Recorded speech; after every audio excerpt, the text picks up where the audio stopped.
45. En 5, 4, 3, 2, 1, aire. Bueno, pues muy buenos días a todos nuestros radioescuchas. Bienvenidos a su programa Ciudadanía Viva con Alejandra Ramírez. Estamos aquí, como siempre, como cada viernes, encantados de que nos estén escuchando. Pues ya recuerden, aquí estamos en www.somosaltruista.com.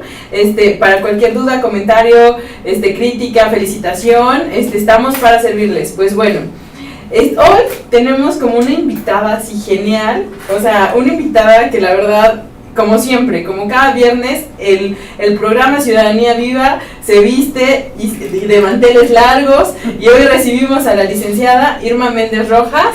Muchísimas gracias por aceptar esta invitación, muchísimas gracias por estar aquí, licenciada. Pues gracias, Ale. No, pues definitivamente muy exagerada la presentación. Yo creo que es un poco parcial su comentario, pero muchísimas gracias, Ale, y bueno, un gusto platicar con toda la gente sobre los derechos humanos y cómo ejercer esos derechos humanos para que puedan reflejarse en una mejor calidad de vida. Exacto, pues aquí la licenciada Irma actualmente está trabajando en Servicios de Salud del Estado de Puebla. Es la jefa de departamento, bueno, ella nos va a comentar, la jefa de departamento de transparencia, y bueno, ella nos va a platicar ahorita, y desarrollo organizacional, de la Dirección de Planeación y Programación. Es una expertísima en la cuestión de transparencias, y hoy vamos a hablar un poquito de la participación ciudadana y cómo influye este tema, o sea, cómo nosotros los ciudadanos tenemos y debemos de exigir a nuestros gobernantes, ¿no? ¿Y por qué es tan importante? ¿Qué es la transparencia? Porque de repente todos, desde que Peña Nieto se equivocó del IFA y dijo que era quién sabe qué, ya de pero realmente no sabemos qué es rendición de cuentas. Entonces, no sé, Irma, platíquenos, cuéntenos su experiencia, quién es usted, de dónde viene, qué es lo que ha hecho, a qué hora sale por el pan. Número de cuenta. Exacto. Así es, Ale. Bueno, ya llevamos un ratito en este tema de transparencia. Es un tema que relativamente pareciera nuevo, pero bueno, es un tema que desde el 2002 surgió a raíz de esta transición con el gobierno de Fox. Surge esta ley federal en materia de transparencia y acceso a la información, y bueno, de manera paulatina los estados lo fueron adoptando. En 2005 se crea en Puebla la Comisión para el Acceso a la Información Pública. Si bien la ley es del 2004, en 2005 se crea el órgano garante de en ese entonces garantía individual. Ahora, con nuestra reforma sobre derechos humanos, se considera ya un derecho humano el derecho al acceso a la información. Y bueno, desde 2005 a la fecha pues ha tenido toda una serie de modificaciones, afortunadamente siempre en pro de la ciudadanía, en pro de las personas, de tal suerte que se considera ahora un derecho humano este derecho al acceso a la información, nuestro derecho a la protección de nuestros datos personales, y también la obligación de transparentar todas las acciones que hace el gobierno. Digamos que este gran tema de transparencia podría verse en tres vertientes. Por un lado, lo que es propiamente la transparencia; por otro lado, el derecho al acceso a la información, que es un derecho que ejerce la persona; y por otro lado también la protección a los datos personales, que también implica, bueno, todo un procedimiento de acceso, cancelación, de rectificación de datos personales. Pero digamos que estas son las tres grandes vertientes de la transparencia y el acceso a la información, y que te digo, se han venido teniendo una evolución, de tal suerte que ahora, bueno, tenemos una ley general y tenemos en los estados leyes estatales, pero armonizadas a esta ley general, que tiene, digamos, los mínimos a considerarse en las leyes estatales. Órale, no, pues como dice, o sea, es un tema muy interesante, y aunque digamos, es nuevo, ¿no? Desde el 2002, ¿no? Pero platíquenos, usted, desde su experiencia, ¿qué es lo que ha hecho? ¿Quién es? ¿De dónde surge? Soy Capricornio, rosa, no. Bueno, mira, la favorita, por favor, ya quiero hacerle por el fan. Todos mis datos personales, no, eso no los voy a dar. Pero mira, la verdad es que ya llevamos un ratito en la administración pública. Afortunadamente hemos tenido la suerte de trabajar en sectores donde se atiende derechos humanos y donde se atiende grupos vulnerables, de tal suerte que estuvimos colaborando en el entonces Instituto Nacional Indigenista, que ahora es la Comisión para el Desarrollo de los Pueblos Indígenas, donde también de manera pues muy formativa me permitió conocer el derecho consuetudinario, los derechos de los indígenas, todo el marco normativo que regula los pueblos indígenas y bueno, eso posteriormente se complementó también con el trabajo con los sectores vulnerables a través del trabajo en la asistencia social en el sistema DIF estatal. Estuvimos ahí 6 años en el programa de adopciones. Entonces, digo, la verdad es que yo no me canso de decir que el programa de adopciones es un programa donde se tutelan muchos derechos, ¿no? Donde se da cabida a la protección de muchos aspectos, como pues atender los derechos de los menores, por otro lado la integración familiar, de tal suerte también que se reduce un poco la estadística de abandono en los menores. Entonces, digo, es un trabajo que también me permitió formarme en otro sector, que es la asistencia social, pero que también muy enriquecedor porque nos permitía integrar familias. Por un lado, satisfacer esas necesidades de las parejas de formar o de consolidar una familia, y por otro lado la de los menores que habían sido abandonados por alguna razón, o que por alguna razón los padres pierden los derechos de patria potestad sobre estos niños, y que tienen una segunda oportunidad de incorporarse a una familia donde nosotros decíamos, los niños adoptados nacen 2 veces, ¿no? Nacen biológicamente y nacen del corazón de las familias adoptivas, porque pues afortunadamente no es solo el proceso de adopción, sino también había un seguimiento que nos permitía ver cómo los niños iban mejorando, cómo se iban integrando, y además, bueno, creo que lo voy a decir, y creo que son niños hasta doblemente deseados que un niño biológico, que nace biológicamente de los padres, ¿no? Entonces, es una institución muy bonita, y posteriormente, bueno, me invitan a trabajar en este tema de transparencia, donde te digo, es también un área muy importante porque pues es ejercer un derecho que no necesita infraestructura, ¿no? Tú lo comentabas en un principio, estamos actualmente elaborando en la Secretaría de Salud, y en efecto también tiene un impacto en el derecho al acceso a la salud, pero desafortunadamente para tener acceso a la salud pues se requiere de cierta infraestructura, a lo mejor de un hospital, de una unidad médica, que por otro lado esté un médico brindando los servicios. Y el derecho al acceso a la información es un derecho que no necesita ninguna infraestructura, lo que necesita es simplemente que tú lo ejerzas a través de un escrito libre o a través de algún formato que esté ya en el medio electrónico, en el internet, y que puedas ejercer ese derecho de tal forma que tú puedas tener acceso a esa información que de origen es público, ¿no? Es lo que hacen las autoridades día a día, y que tú puedes tener acceso a esa información no solo por el hecho de tenerlo o por el morbo de saber, ¿no? Digo, estadísticamente se ha comprobado que las primeras preguntas que se hicieron fue cuánto ganaban los funcionarios, pero eso pues no impacta en una mejora a tu calidad de vida. Lo que nos ha permitido en todo este tiempo es ver cómo gente a través de investigaciones serias puede allegarse de información a través del acceso a la información, o en su caso, estas organizaciones como la tuya, ¿no? Somos Altruista, que de manera pues muy activa se han presentado solicitudes de acceso a la información para poder integrar un proyecto, ¿no? De veras un proyecto que impacte.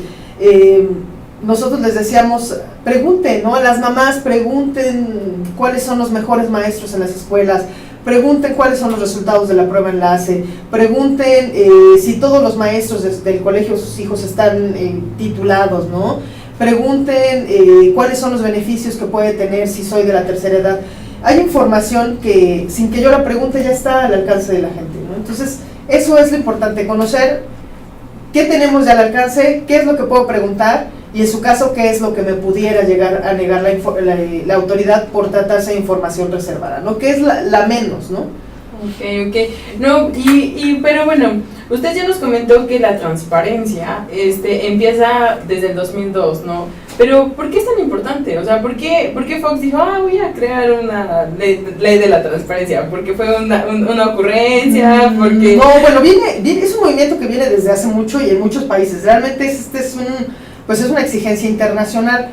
Entonces, la verdad es que Fox no es, como tú dices, no es que lo haya hecho un poco como estandarte político, ¿no? Sino más bien fue una exigencia a nivel internacional y a nivel nacional. A nivel nacional, digamos, los trabajos previos a esta Ley Federal de Transparencia y Acceso a la Información surgen a través de un grupo que se llama el Grupo Oaxaca. que el Grupo Oaxaca era un grupo de catedráticos y de investigadores sobre derechos humanos y que hicieron una serie de manifestaciones en favor de transparentar lo que se estaba haciendo en el gobierno. Entonces, vaya, fue como una coyuntura política de todos los movimientos que se fueron dando tanto a nivel internacional como a nivel nacional, y sobre todo este Grupo Oaxaca que si tú investigas, la verdad es que pues fue como la cuna, ¿no? La cuna de este derecho al acceso a la información, y que además, bueno, pues a la fecha siguen siendo investigadores en la materia, siguen estando involucrados estos investigadores, y además siguen exigiéndole a la sociedad que transparente sus funciones. Ahora, el derecho al acceso a la información, ahora que lo comentas, pues es un derecho que ya estaba, digamos, consignado en el artículo 6º desde mucho antes, ¿no? Pero la interpretación que se daba era muy distinta. La interpretación que se daba era que únicamente se tenía acceso a la información respecto a partidos políticos. No sé si recuerdes esos espacios públicos que se dan a partidos políticos en la televisión abierta. Bueno, digamos que estaba asociado a este tema, esa interpretación del derecho al acceso a la información. Viene después el movimiento de Aguas Blancas y se hace una nueva interpretación a través de la Suprema Corte de Justicia de la Nación, se hace una nueva interpretación de este derecho al acceso a la información, y hasta que surge, digamos, ya como está ahora, ¿no? El hecho de que la autoridad tiene que transparentar cierta información, y por otro lado que todo el ciudadano tiene acceso a la información que genera las instituciones públicas, tiene acceso a que se le proporcione información actualizada, que sea información que pueda, le llaman datos abiertos, es decir, que pueda pues manipularse, es decir, no, lo que nosotros conocemos normalmente son a lo mejor imágenes en PDF que no se pueden modificar. Bueno, justamente lo que nos pide la ley es que sea información que tú pudieras manipular, ¿no? Ya sea Excel, Word, formatos abiertos lo llaman ellos. Entonces ya se ha perfeccionado de tal forma que nos piden que sea en datos abiertos, que sea información actualizada, que sea información útil, que sea información accesible, ¿no? Que también no tenga terminología que no le permita al ciudadano entenderlo. Ok, o sea, esto ya tiene igual un contexto histórico increíble, ¿no? O sea, las diferentes interpretaciones que ha tenido el acceso a la información y todo esto. Pero aquí viene una pregunta. Muchas veces se dice que la transparencia legitima un Estado, ¿no? O sea, le da esa cierta legitimidad al sistema político democrático, ¿no? Porque al final de cuentas la democracia es la única forma de gobierno en la cual nosotros como ciudadanos podemos pedir, ¿no? O sea, obviamente en una monarquía, en una... así que chido, mátalo. Pero bueno, pero aquí, ¿cuál es la vinculación entre la rendición de cuentas y la transparencia?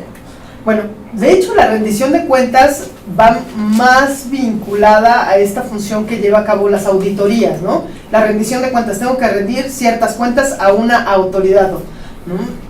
Lo que hacen todos los entes públicos a la Auditoría Superior del Estado, que depende del Congreso, ¿no? Es decir, yo te rindo mis cuentas, tú me apruebas mi cuenta pública y digamos, ese es como el ejercicio de la rendición de cuentas. ¿Sí está muy vinculado? Sí. Sí, porque al momento en que tú transparentas tu acceso a la información, te vuelves auditable no solo para la autoridad pública, sino también te vuelves auditable para la ciudadanía, que son quienes realmente, en términos ideales, quienes realmente tenemos la facultad de decirle a los funcionarios cómo deben hacer su función, ¿no? O sea, digamos, nosotros somos quienes los elegimos, y nosotros, en todo caso, en el mundo ideal, nosotros tendríamos que exigirles cuentas a los funcionarios públicos. Entonces ahí es donde se vincula la transparencia para la rendición de cuentas y de cuentos, ¿no? Es decir, la rendición de cuentos no solo números, ¿no? Sino por qué te lo gastas, en qué te lo gastas, para qué lo empleas, ¿no? Es, digamos, una rendición de cuentas a la ciudadanía, ¿no? De manera formal podríamos decir que la rendición de cuentas se hace no sé, en este caso la Secretaría de Salud o los servicios de salud del Estado de Puebla justifican, ¿no?, sus cuentas a través de una cuenta pública que en su momento verá el Congreso si la aprueba o no aprueba esa cuenta pública. pero la transparencia permite que todas tus actividades sean materia de una auditoría ciudadana, ¿no? Porque ese es el ejercicio de la transparencia, abrir o poner en una vitrina todo lo que haces para que la ciudadanía pueda observarlo y en todo caso pueda juzgarlo. Recordemos que no es solo el ejercicio del derecho al acceso a la información. Si yo pido información y la autoridad no me la da, o me da información que no es correcta, que no es falsa, que es falsa, que no es digerible, que no se puede modificar, o información que en su momento pudiera no coincidir con otra información que me da otra autoridad, tengo yo la facultad de impugnar esa información o esa resolución de la autoridad, ¿no? Entonces me puedo ir a un recurso de revisión ante el órgano garante, que es la Comisión para el Acceso a la Información Pública, o en su caso que hay una tesis aislada donde me permite no agotar este recurso, sino me puedo ir directamente al juicio de amparo, porque es un derecho humano, ¿no? Es un derecho que me están vulnerando al pedir información y que no me la estén dando, o me estén dando información falsa. Órale. No, pero usted ahorita acaba de hablar de un mundo ideal. O sea, el mundo ideal sería que nosotros como ciudadanos estuviéramos al pendiente de cómo gastan, en qué gastan, todo lo que ahorita acabamos de decir. Pero aquí tenemos una malinterpretación de la participación ciudadana, ¿no? Porque muchas veces decimos, no, pues ya voté, no, pues ya hasta ahí, ahí termina, ¿no?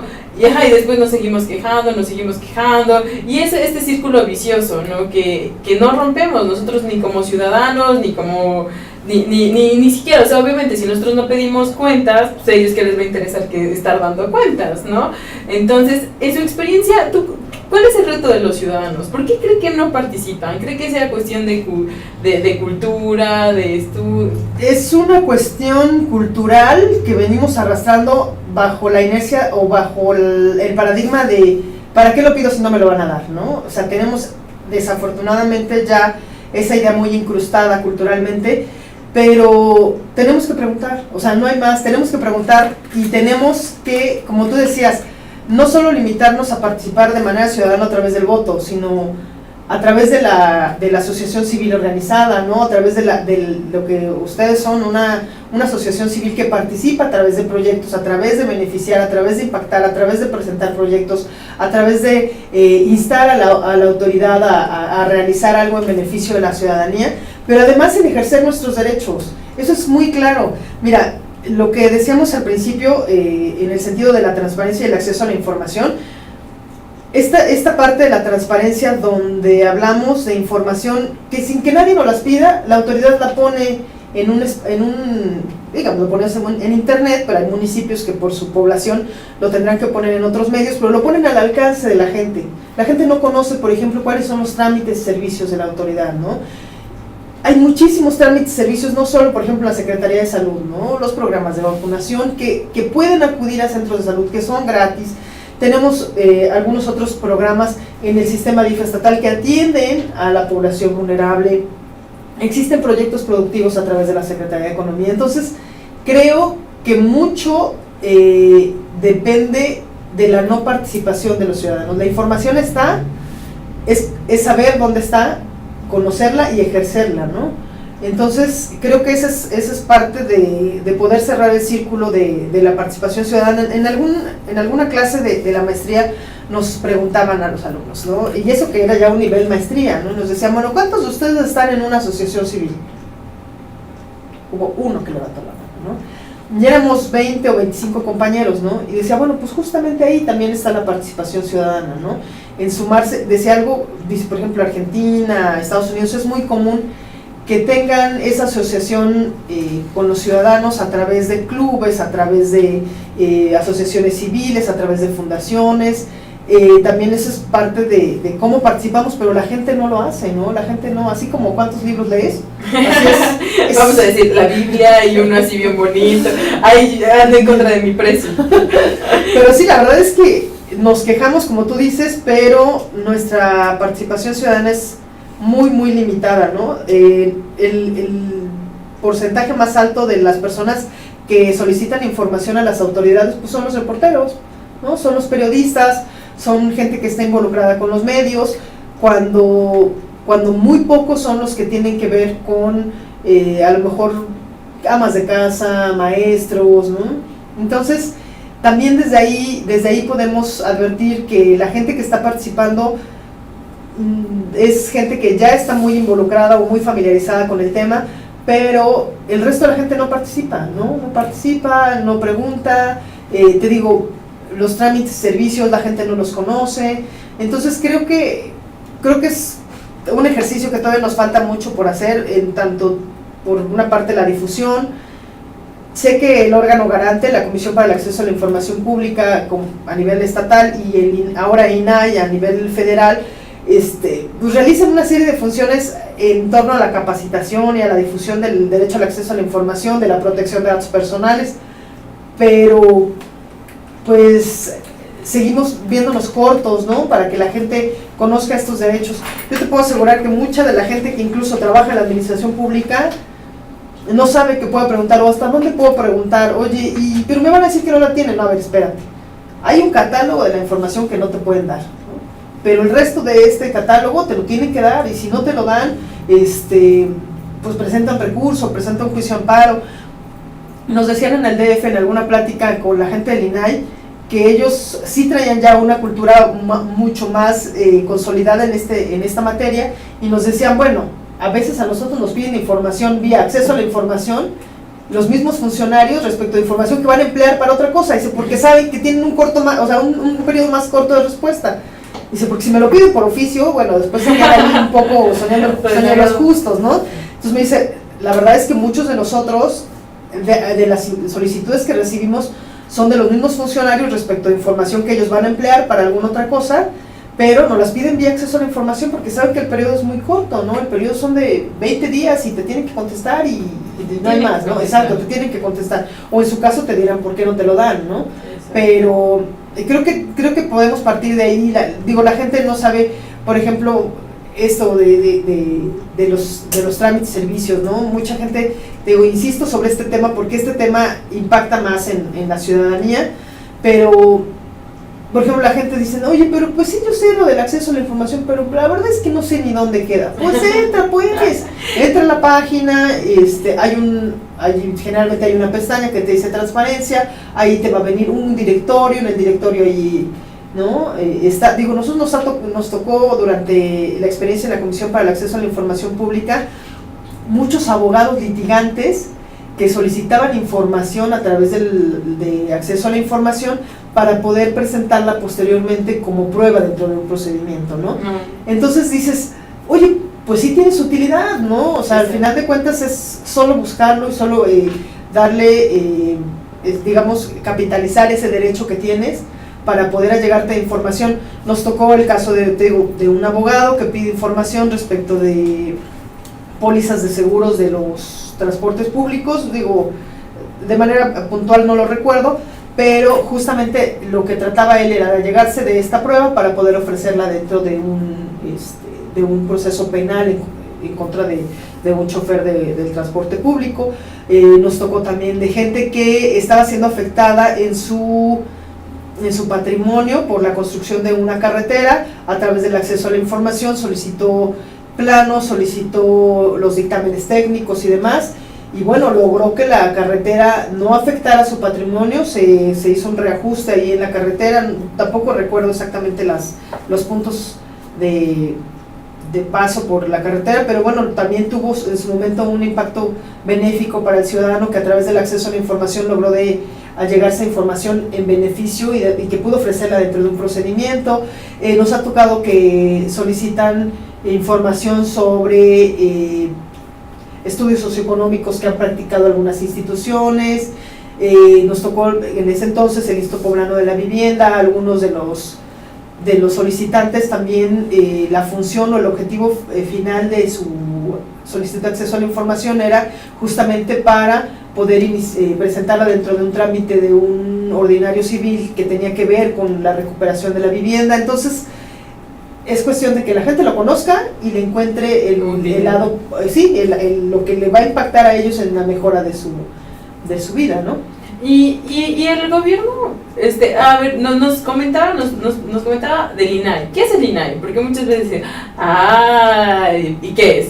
qué es el INAI y qué atribuciones tiene, qué se dedica, y todo esto. El INAI es, digamos, el órgano garante del derecho al acceso a la información y el órgano garante de los derechos ARCO, ¿no? El derecho de lo que te decía yo, de ampliación, rectificación, corrección y oposición de los datos personales. El INAI tiene su competencia solo a nivel federal, por lo que hace a las secretarías de índole federal, pero a nivel estatal hay órganos garantes, que en este caso es la Comisión para el Acceso a la Información Pública y Protección de Datos Personales del Estado de Puebla, que también es el órgano garante de estos dos derechos. Por un lado, del derecho al acceso a la información y por otro lado, de la protección de datos personales. Digamos que es el órgano garante porque entre sus funciones está principalmente el de resolver esos recursos de revisión que el ciudadano promueve en contra de la información que le dio la autoridad, ¿no? Es decir, digamos, de manera muy ejemplificativa, podría ser: yo presento una solicitud de información a la Secretaría de Educación Pública, pido, no sé, la lista de maestros, ¿no? De maestros comisionados en el sindicato, ¿no? Pido esa información, la SEP no me la da, me dice que es información reservada, y entonces yo, como veo vulnerado mi derecho de acceso a la información, entonces lo que hago es presento un recurso de revisión o mi medio de impugnación ante en este caso la CAIP, a nivel federal sería ante el INAI, y ellos tienen que resolver, allegándose de las pruebas, a quién le compete la razón, ¿no? En todo caso, resolverá en favor de quien lo tenga. Yo supongo, se trata de información de libre acceso público. Le dirán a la autoridad: oye, no se trata de información reservada, dale la información al ciudadano y entrégasela en la forma en que lo pidió, por internet, o mándaselo en Excel, en la forma en que él te lo haya pedido. Y además de eso, recuerda que con esta nueva ley general que se crea en mayo del 2015 y que se armoniza en los estados, antes los órganos garantes no tenían facultad de sancionar. Es decir, yo le decía a la SEP: entregale la información, la SEP no se la entregaba y no pasaba nada, ¿no? Más que darle vista al órgano, a la Contraloría, de ahí no pasaba. Ahora, la CAIP, o en este caso el INAI, tiene la facultad de imponer una sanción al servidor público responsable de no entregar esa información. Entonces, digamos, son parte de los avances de este derecho al acceso a la información. La autoridad no te da la información, a ver quién fue el responsable. Pues Alejandra, ¿no? Pues a Alejandra le imponen una multa de tantos días de salario mínimo, y no solo la multa, sino que además tendrá que entregar la información. Entonces es parte de lo que ve el INAI, ¿no? Además de que, bueno, ahora con este sistema de la plataforma de transparencia, el Sistema Nacional de Transparencia y demás, bueno, el INAI lo que hace es coordinar a todos los órganos garantes de los estados para que haya un solo sistema electrónico donde se presenten solicitudes, donde se contesten las solicitudes, donde se suba toda la información de los estados, esta información que te digo que se publica sin que nadie lo pida. Ahí mismo vas a poder presentar tus recursos de revisión. El INAI además tiene que hacer, digamos, esa campaña de difusión de lo que hablábamos del acceso a la información. Ahorita con la creación de esta ley fue un trabajo arduo de capacitación a los estados, no solo a los órganos garantes, sino a nosotros también como sujetos obligados, ¿no? Nosotros tuvimos que acudir a varias de las reuniones que convocó el INAI para poder capacitarnos de cómo viene o cuáles son los alcances de esta ley general. Eso emitió los lineamientos para publicar la información, emite los lineamientos para la información reservada, tiene su trabajo de gestión, ¿no? Para poder, digamos, hacer de ese triángulo que nos permitiría tener el marco normativo armónico, ¿no? Que sería, por un lado, la ley de archivos, la ley de transparencia y la ley de protección de datos personales. La ley de archivos, la verdad es que es un tema que la gente también es un tema bien árido, ¿no? Lo de los archivos, pero sin archivos no hay transparencia, o sea, así de fácil, ¿no? Si tú no tienes bien catalogada tu información, si no tienes bien archivada y si tienes tus ciclos de vida de cada documento, no hay transparencia, ¿no? Entonces, desafortunadamente, cada que vamos a las reuniones, la gente del Archivo General de la Nación se queja de: no tengo presupuesto, nunca me pela, nunca me invita. La verdad es que se nos ha olvidado, sí, nadie los quiere, ¿no? La verdad, porque es un tema árido, pero si no hay una buena cultura de archivos, no podremos en algún momento llegar al estado ideal de tener debidamente identificada la información, ¿no? Y en su caso, poder dar esa información al ciudadano. O sea que todavía a México, hablo en general y en particular a Puebla, nos falta mucho en este tema, en el tema de acceso a la información, el de transparencia y todo esto. O vamos ahí dando tumbos, vamos ahí como vamos yo creo que en buen camino, pero nos falta, ¿no? Vamos por buen camino, pero nos falta. La verdad es que el trabajo es complicado porque también entiendo que el órgano garante puede exigir mucha transparencia, puede pedir la garantía plena de estos derechos, pero también nos falta un poco abatir esa cultura de los servidores públicos, ¿no? Cuéntenos la cultura de los servidores, que yo soy aquí el máster y no, ¿por qué tengo que decir eso? Eso pasa en Perú, ya sabes, ¿no? En Chile, en Sudamérica, Guatemala. Pero en México jamás. En Guatemala no pasa, pero lo hemos visto incluso en los municipios, ¿no? Cuando el presidente municipal se va, y se va con todo, ¿no? Se lleva los libros, se lleva los archivos, se lleva las sillas, se lleva las computadoras, se lleva hasta el policía. Eso cuenta que en Panamá pasa, en México no pasa. Jamás. Pero es parte de esto de que tenemos que asimilar que la información es pública, ¿no? Exacto. La información es pública y la información tiene que quedar ahí, ¿no? Y la información que nosotros generamos, o sea, de naturaleza de inicio es pública, y no tendríamos que negarla por el hecho de que me la pregunte Juan o X, ¿no? Vaya, la información se tiene que dar por la naturaleza de la información, no por quien me lo pregunta, ¿no? Entonces, creo que eso es lo complicado, pero estamos hablando de luchar con algo con lo que venimos arrastrando desde hace mucho tiempo en la administración pública, ¿no? En el sentido de, te digo, lo vemos a veces en los presidentes municipales de Perú y de Panamá y Guatemala. Exacto. Que los presidentes municipales se van con todo, ¿no? Exacto. Porque eso yo lo generé y porque fue en mi administración y yo me lo llevo. Nosotros hicimos un ejercicio en algún momento con la gente del archivo del Estado, y nos platicaban, ¿no? Lo que llegaron a encontrar en los archivos de los municipios, que eran documentos de 1800, o sea, documentos muy valiosos, exacto, pero como no tenían ninguna cultura sobre los archivos, los tenían en condiciones, pues ahí junto a la torta, y ya sabes, normalmente el archivo pues se va al cuarto más húmedo. Exacto. Entonces, mientras no valoremos también que dentro de esos archivos hay información que pudiera ser pues un precedente para algo histórico, o documentos que tienen un valor histórico muy importante, no vamos a poder darle las condiciones, el trato, y con ello pues permitir a la gente que tenga acceso a esos documentos.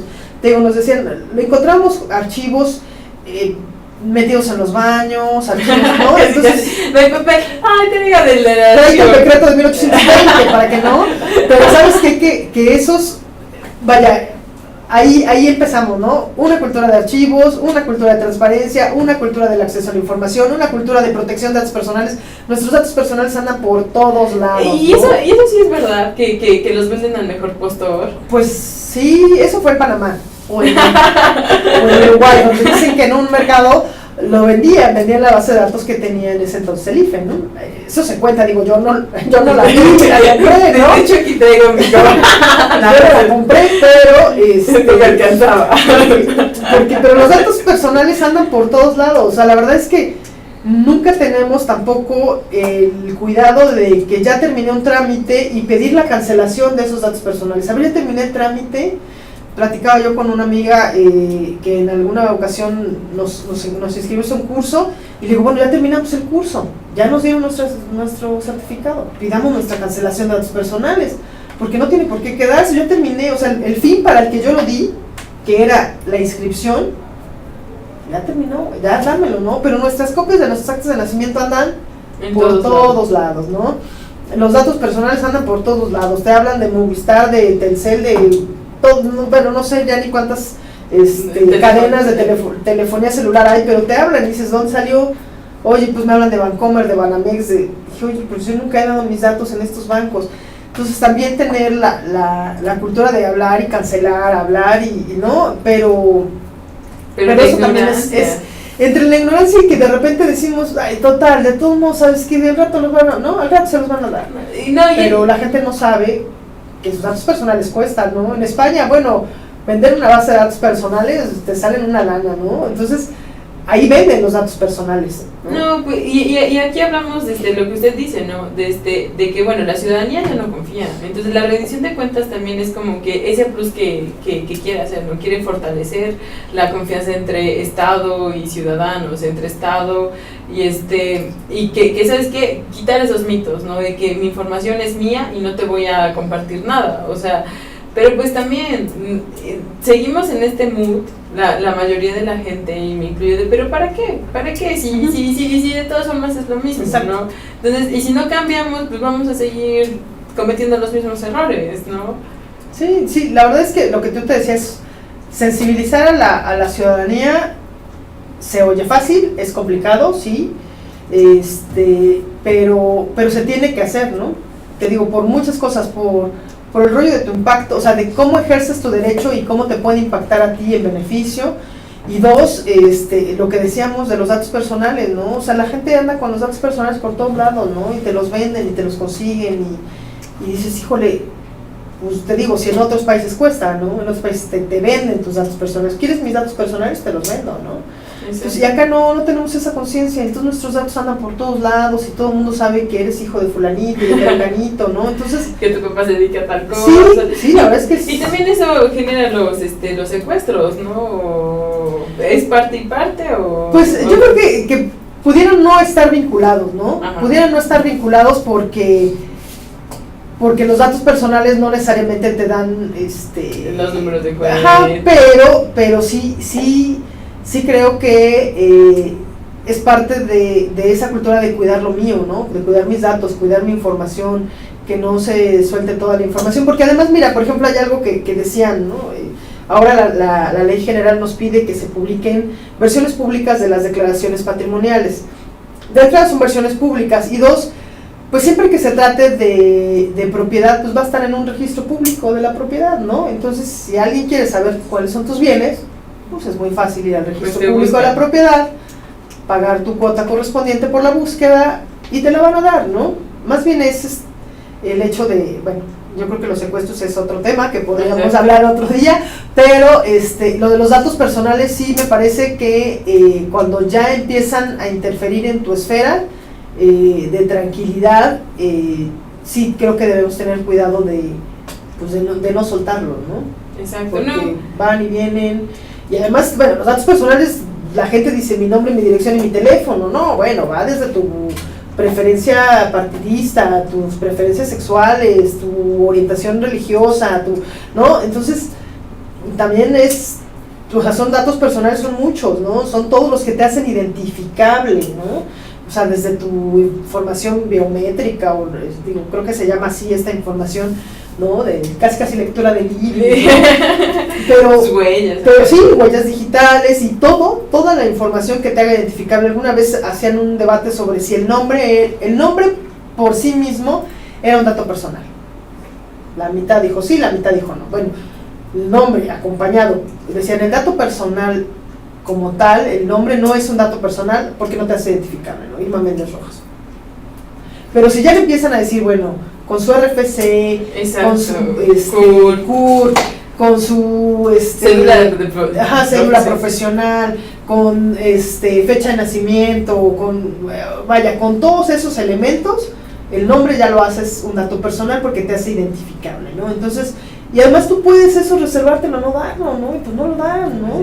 Sí. Oye, pues es como allá que cuando en la pausa por la salud, que nos ponemos a hacer ejercicio, me piden mi edad, obvio no la voy a dar, es un dato personal, ni mi edad ni mi peso, ¿no? Es un dato personal. Eso sí, no, pues la verdad todos estos temas son muy importantes. ¿Por qué? Porque nos conllevan a tener una mayor democracia, una mayor credibilidad en las instituciones, o sea, empezar a cambiar la sociedad y este chip que traemos de decir, no, pues la culpa es de los políticos, ¿no? También nosotros tenemos una responsabilidad, nosotros tenemos la responsabilidad de ser transparentes, de la rendición de cuentas y de que la participación ciudadana no nada más se limita al voto, ¿no? Entonces, ¿cuáles son los retos? O sea, usted dice, no, el archivo es esto, pero los ciudadanos de a pie, como nosotros, ¿qué es informarnos más, es acercarnos más? Acercarse a las instituciones, ¿no? La verdad es que la gente no lo sabe, o sea, la gente, lo que tú decías es acercarse, pudiera ser que a lo mejor el servidor público está ya en ese proceso, ¿no? De cambio, de cultura, pero si la gente que es la que tiene la facultad o el poder de exigir no lo hace, pues los demás vamos a estar inactivos, ¿no? Hasta que no llegue una fuerza a reaccionarnos, ¿no? Pero yo creo que sí, yo creo que el cambio está en los ciudadanos, acercarse a las instituciones, poner más interés en lo que pasa en lo público, ¿no? Exacto. Porque después, y yo lo entiendo, la verdad es que de repente ya el círculo privado ya bastantes preocupaciones nos da como para todavía ampliarlo y ponernos a involucrarnos en el orden público, pero vivimos en una sociedad, ¿no? Y tenemos que, y lo que tú decías al principio de lo de Peña Nieto, que la gente se quejó y se burló de que dijo mal una cosa, y después se vuelven a burlar de otra, y se vuelven a burlar de otra, y se vuelven... Oye, sí, pero a ver, ¿tú qué haces, no? Exacto. O nada más lo ves en las redes, o has hecho algo, o sea, tú ya sabes qué es el INAI, tú ya te has acercado, ¿no? O sea, la gente se ha limitado a ser meros espectadores de las críticas del poder, pero no hemos hecho nada, ¿no? Entonces ahí el valor de ustedes, perdónale, el valor de ustedes como sociedad civil organizada, porque solamente así, ¿no? Exacto. No, y es que también bien lo dice, y lo dice muy bien. Si nosotros no nos acercamos, ellos no lo van a hacer. O sea, no te lo van a decir, ¿quieres saberlo? Ven, te lo doy. O sea, y también, información es poder, al final de cuentas. Y entre nosotros más nos involucremos en la vida pública de nuestra sociedad, más vamos a saber cuál es el escenario en el que estamos viviendo, que estamos pisando, y ya menos nos van a poder chamaquear. Entonces, la verdad, este es un temazo, Lick, genial, está muy padre la plática, pero díganos, ¿cuáles son las recomendaciones? O sea, la recomendación es que nos acerquemos entre las páginas, ¿no? Entre las páginas, digo, el internet es una maravilla, te acerca la información. Antes tenías que ir o el volantito, acercarse a las instituciones públicas, ¿no? Bueno, de entrada yo partiría de conocer cuáles son nuestros derechos humanos, ¿no? La gente no sabe, por ejemplo, que existe este derecho, ¿no? Que tenemos un derecho a la salud, que tenemos un derecho a la vivienda, que tenemos, ¿no? El derecho a la educación, vaya, el hecho primero yo creo que sería conocer cuáles son nuestros derechos, ¿no? Y partiendo de ahí, ver cuáles son los mecanismos para poder ejercer cada uno de los derechos y después de eso acercarse a las instituciones públicas que tienen la facultad de poder ofrecernos algo en beneficio. Insisto, por ejemplo, están las becas, ¿no? Les decía, oye, no, es que las becas ya está caro, búscate una beca, ¿no? A ver, búscate una beca. No, pero es bien complicado. Oye, ¿pero por qué es complicado? No, pues dice, a ver, o sea, ¿cuál de todos los requisitos no tienes que por eso te resulta complicado, ¿no? A veces no nos acercamos, te digo, a este proyecto de las becas, pues en salud, ¿no? Yo la verdad es que estoy muy contenta ahí en la Secretaría de Salud porque veo que hay muchos programas en beneficio de la gente, ¿no? Por ejemplo, lo que platicábamos alguna ocasión con un amigo, me dice, oye, es que eso de adoptar está complicadísimo. Le digo, oye, ¿pero por qué está complicado? ¿Ya fuiste? No. Exacto. Acércate, pregunta, ¿no? Pues preguntar sí. es la clave. Dicen que el que pregunta no se equivoca. Exacto, no, y pues también, o sea, insisto, si nosotros no nos ponemos las pilas, nadie lo va a hacer por nosotros. Y si nosotros cambiamos la sociedad, queremos cambiar la sociedad, tenemos que empezar por preguntar, por acercarnos a las herramientas que nos brinda la administración pública, por acercarnos a la sociedad civil, por acercarnos a tantas cosas, o sea, porque nadie nos va a dar nada. Y ya eso de quejarnos, pues también, o sea, también ya ya pasó. Pero pues bueno, Lick, Irma, muchísimas gracias por participar aquí en su programa. La verdad, rendición de cuentas y transparencia es un tema muy importante también para las organizaciones de la sociedad civil. Ahorita ya nos recuerden organizaciones que necesitamos presentar nuestro informe, las que tienen CLUNY, ya se acerca la fecha de presentarlo, el 31 de diciembre, y también nosotros tenemos que rendir cuentas, ser transparentes, también tener nuestros mecanismos de darle información. ¿Por qué? Porque eso nos va a dar legitimidad, nos va a dar credibilidad, y más que nada nos va a acercar más a nuestros beneficiarios, a la sociedad, a la administración pública, a quienes realmente ejercen los dineros, ¿no? Pues bueno, Lick, no sé si usted dónde la pueden encontrar, en la asesoría o algo. Sí, bueno, actualmente estamos en la Secretaría de Salud, en los servicios de salud del Estado de Puebla. Estamos en ahí te va el nombre del departamento, porque es largo como la cuaresma, es Departamento de Programación, Desarrollo Organizacional y Transparencia. Si bien el titular de la unidad de transparencia actualmente es el subsecretario de Planeación, Evaluación y Desarrollo, nosotros a través de este departamento se recepcionan todas las solicitudes de información, se brindan las asesorías, en caso de un recurso de revisión. Entonces, nosotros operamos, el titular de la unidad es el subsecretario, pero se pueden acercar estamos en la 15 y la 3, 15 Sur y 3 Oriente. Ajá. Bueno, ahí por tres Poniente, ¿no? Por el Paseo Bravo, ahí estamos. Sí, pregunten, acérquense a las instituciones, pregunten. Insisto, creo que hay muchos programas de apoyo que desafortunadamente no conocemos y no explotamos.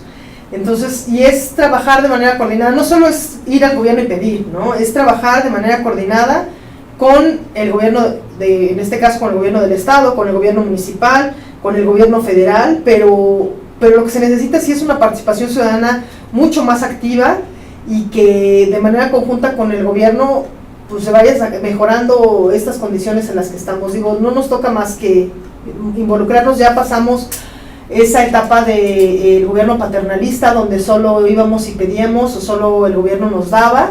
Creo que ahora es el momento en que la sociedad civil tiene que participar de manera muy, muy, muy de la mano con el gobierno, porque las condiciones están complicadas, ¿no? Entonces tenemos que trabajar de la mano para conseguir mejores resultados para los chavos, para las personas con discapacidad, para los indígenas, para los niños en abandono. O sea, afortunadamente uno vive en una realidad que pudiéramos considerarnos afortunados, pero hay sectores que lo necesitan, ¿no? Entonces creo que nos podemos sumar, y además, insisto, mi hijo tiene buenas calificaciones, tiene aspiraciones para una beca, bueno, me acerco y pregunto sobre una beca, ¿no?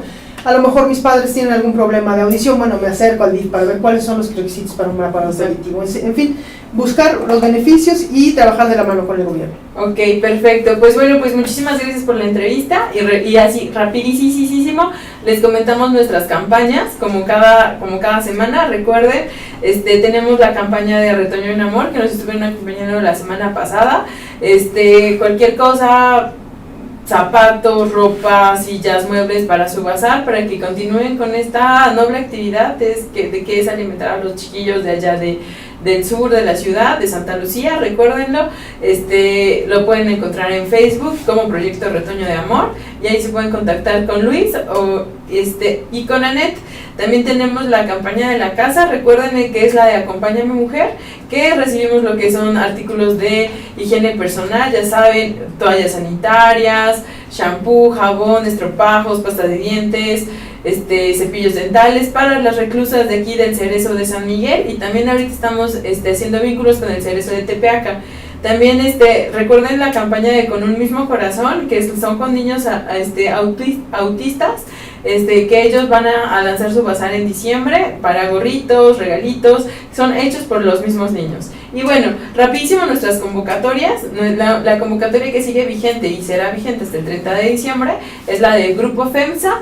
Recuerden www.femsa, ahí pueden descargar los lineamientos de qué es lo que necesitan para alguna donación. Y pues ya es todo por el día de hoy. Agradecemos toda su participación. Recuerden, estamos en www.somosaltruista.com. Los dejamos con nuestra super cápsula de Jessy y Raúl. Recuerden con la asociación Redesim, que ellos también siguen con su campaña de agregar a las personas de organizaciones en su red. Los dejamos con cooperación con Redesim.